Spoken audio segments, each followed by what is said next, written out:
Welcome to Honest Car Reviews, my name is Eric and this is the brand new Range Rover. This particular car that I have in front of me has a very special engine. Now it is a BMW derived 4.4 liter twin turbocharged V8 with 530 horsepower and 750 Newton meters of torque. 0 to 100 kilometers an hour in 4.7 seconds.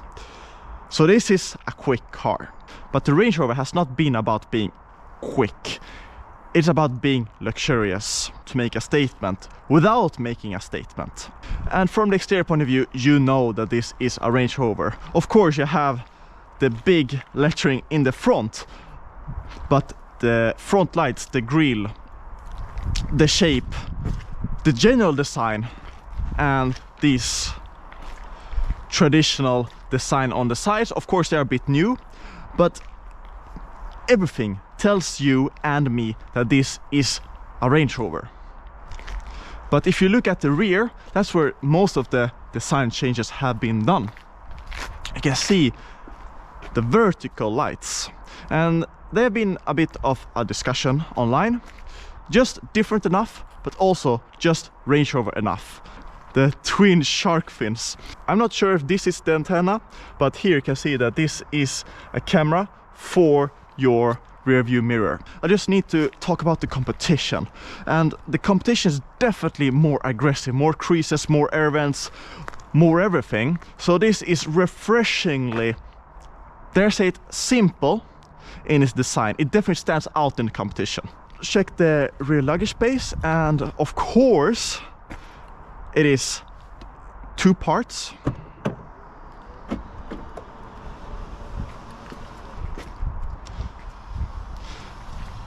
And there are speakers here, so when you sit and enjoy the view on the countryside, now there's no countryside, there's only a wall, you can listen to your favorite music, your favorite podcast, whatever.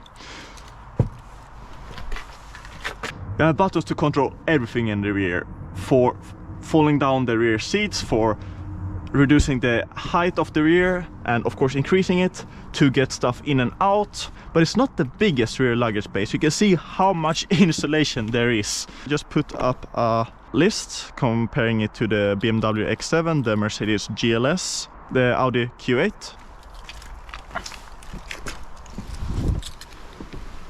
And the car comes either as a standard wheelbase or a long wheelbase model, and 7 or 5 seats. This is the standard wheelbase with 5 seats.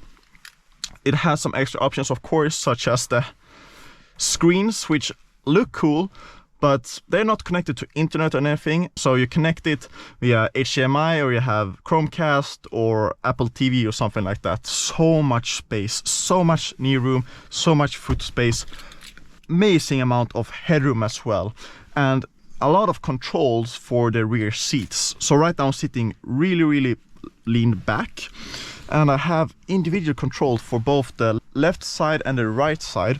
You can even control the blinds here.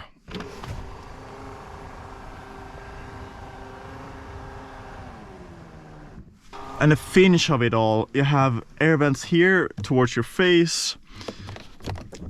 Really cool handles here. They feel sturdy, and the finish of the leather.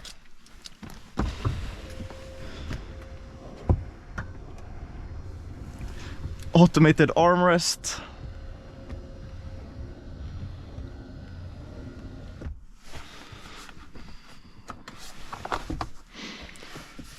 Wireless charging.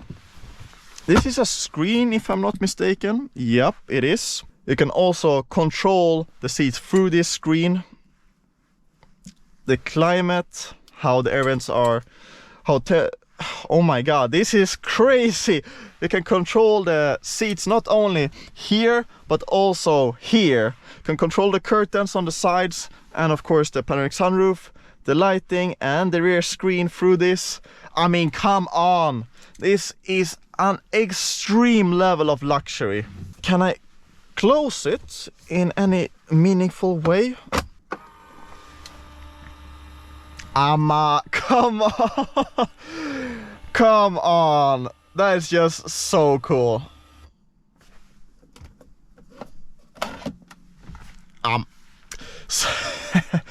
It is just ridiculously cool. That is, yeah.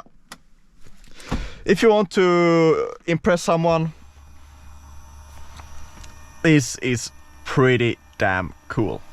And the new Range Rover is new. Basically a completely new chassis, much stiffer. And the design, believe it or not, is completely new. The panels and everything. And of course the interior has received the biggest revamp of them all. Everything feels sturdy, no creaks, no nothing. You even have headphones. Yeah. Range Rover knows how to do luxury, that's for sure.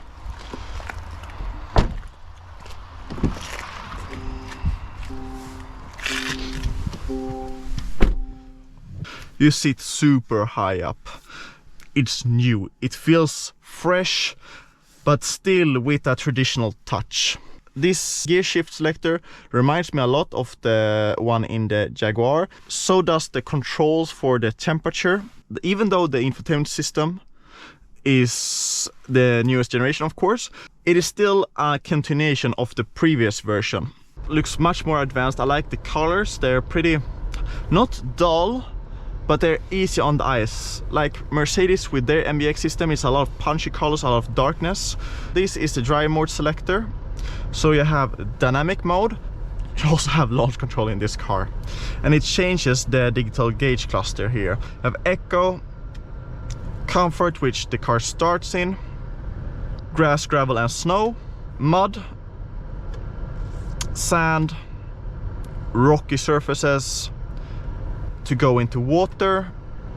And this is configurable, so basically choose all of the suspension settings, the steering, everything yourself. This is a Range Rover, so even though it's super luxurious, it also does off-road. So you have center locking diff and rear locking diff. Even though no one will really use it off-road, it can do it, and to have that peace of mind is pretty cool. Well, it is Swedish autumn and the weather is horrible.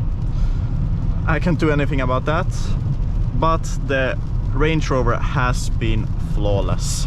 There's a lot of things that impressed me with the new Range Rover when I sat in it for the first time. Of course, that engine coupled with that gearbox, I hate to say it, but it fits amazingly well. And the softness from the suspension is definitely towards the softer side. It does get some lean when you go into corners, but just a little. It doesn't have that magic carpet ride, that extra softness and wallowiness that doesn't exist in this car, and I'm thankful for that. It's difficult for me to find any big complaints other than who would consider this compared to the competition, such as the BMW X7, the Mercedes GLS and the Audi Q7. Things that makes this stand out is definitely the more restrained classic exterior, the unique interior, and that British feel, of course, but the suspension as well, the steering, the quietness, the whole package comes together so well. As you'd expect, this engine is thirsty. 15.4 liters per 100 kilometers. There are definitely less thirsty engine options to choose from, but it's a big car, 2.7 tons.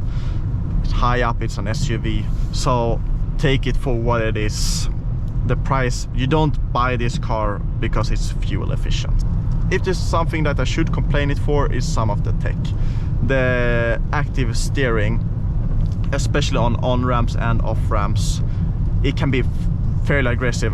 If there's something that some people would say that it's lacking, some people think that you can't customize the digital gauge cluster, it's not big enough, you only have 2 screens or whatever. I think this is just enough. You have all of the necessary controls, all the necessary information. That's up there with anything else. I should mention the digital rear view mirror. You can zoom in, but you can also go to the standard rear view mirror. But truth be told, this works amazingly fine. Put it into dynamic already, so it stiffens up the suspension quite a bit, and also the steering is much more direct. We can even put it into sport, the gearbox. But the torque and the linear power band makes the car very easy to drive. But you feel that it's a big car. Woo! It has some pace though. Of course, the car is not made for going faster on corners. There's the Sport, and of course, hopefully we'll get the Sport SVR, which will be even crazier. So, foot on the brake, foot on the gas. Dynamic start activator, you can feel just breaking through the tires.